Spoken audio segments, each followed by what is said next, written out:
short stroll from Newham Hospital, and this traffic junction in East London became the scene for one of the worst cases of unjustified police violence in recent years.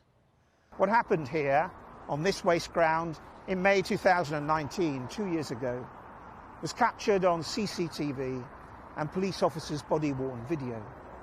But that footage has never been shown beyond the confines of the Metropolitan Police and the Independent Office for Police Conduct. But it served as crucial evidence last week in the gross misconduct case against one officer, which was held in private. The victim's relative, who attended the hearing, describes the footage as horrific. We have agreed to protect her identity for the welfare of the victim herself, known as XAB. Yes, we see it on TV, and we've seen it in the news, and we see it a lot in America. But I would never thought that I would be sitting here having to talk about a member of my family being subjected to such force and brutality from the police. The black female victim was just 17 with learning difficulties. She ran off from an escorted walk, distressed, and flagged down a police car at this junction. Yet she was then subjected to being CS sprayed and beaten with a police baton at a rate of 1 strike every 2 seconds for at least a minute, as she tells officers she needs help and she has mental health problems. First thing she said was, "I'm a mental health patient. I'm vulnerable." Those were her words. The male officer started to talk to her aggressively and telling her, "You need to calm down, you need to calm down," and started going through his handcuffs. And as soon as Miss XAB saw the handcuffs, she was saying, "Well, you're going to hurt me, you're going to hurt me, I haven't done anything, I haven't done anything." She was just frightened.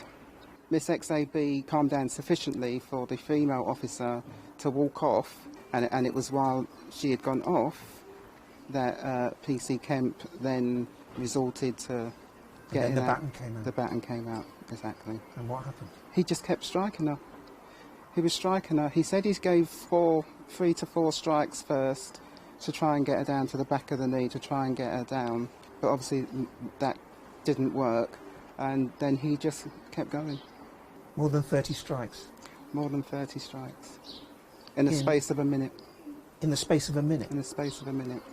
And had she done anything to provoke that? Absolutely nothing at all. Not a crossword, not even a raised voice. What impact did this all have on her? Terrible impact. She's quite literally afraid of the police right now. Feels that everybody's out to hurt her.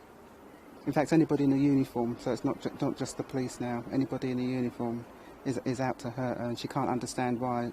As she said, she did nothing wrong. She did nothing wrong. No one argues that the welfare of the victim is paramount and her identity be protected. But equally, no one underestimates the potential impact if the footage is ever revealed in public. Her cousin believes what happened is not just about her family.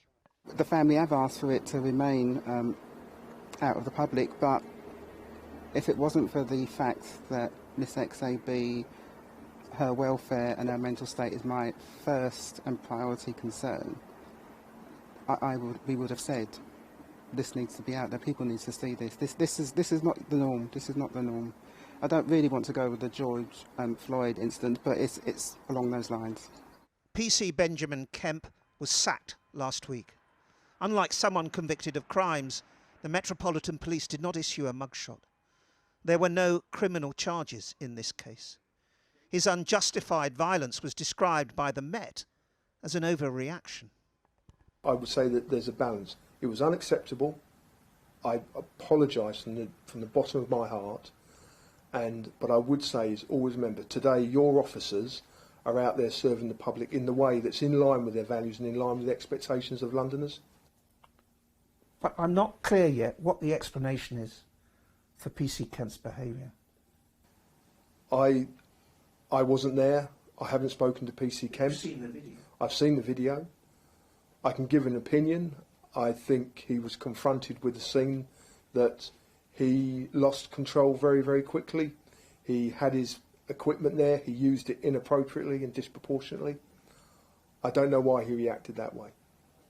The Met is now liaising with London's mental health trusts to learn lessons.